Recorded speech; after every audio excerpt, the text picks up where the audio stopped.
Namaste. Today we will be exploring how we can help our children study at home. Some of us might be worried if our children are falling far behind in their studies. We may be confused as to how much time should they actually spend studying every day. Is my child spending too little time, or are they sitting for too long?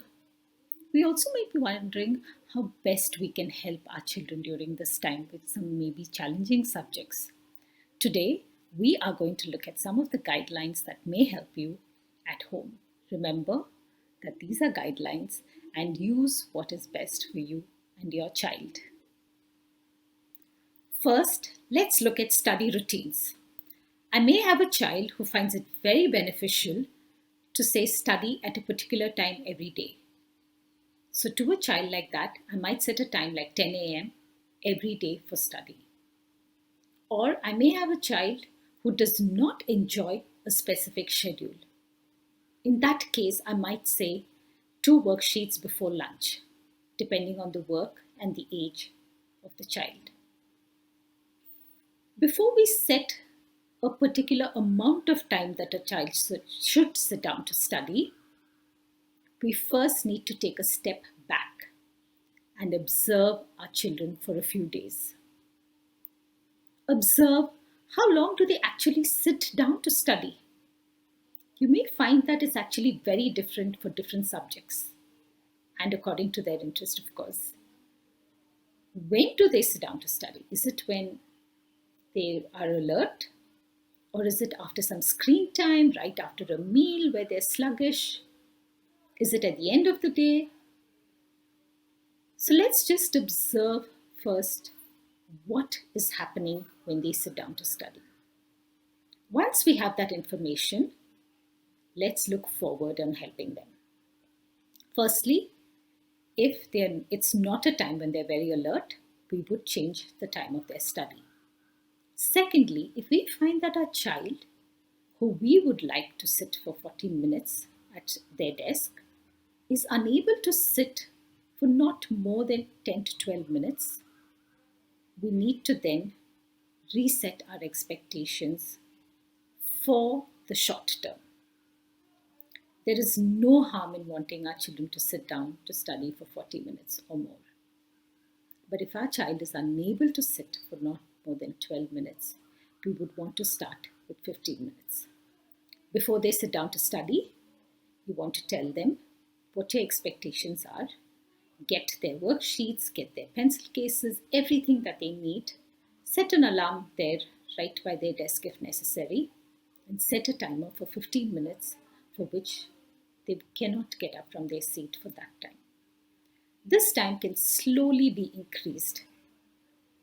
Research has proven that short increments create long-standing habits rather than really hard quick fixes. Next, when dealing with challenging subjects, our children may need our support.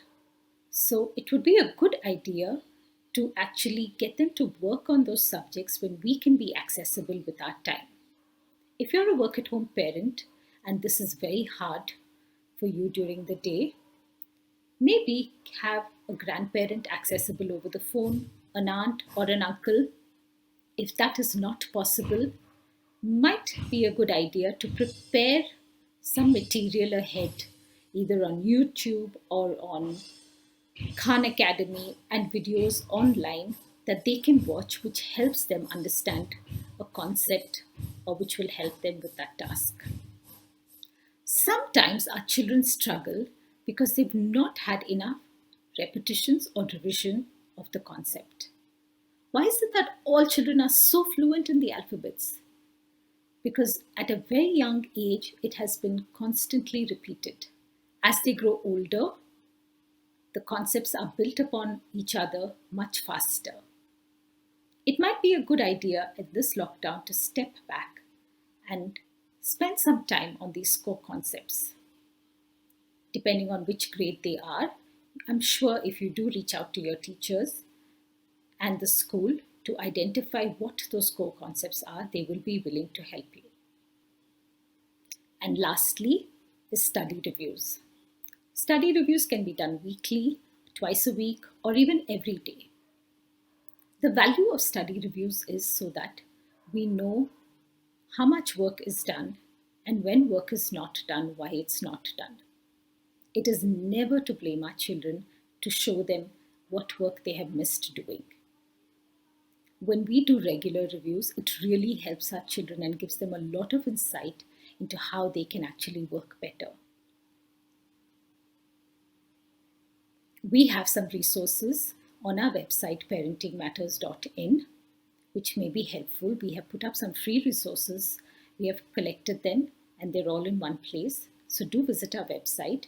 You will find educational resources and also resources for some storytelling and other activities that are available. We also want you to remember that your children are doing their best at this time and you are parenting to the best of your ability.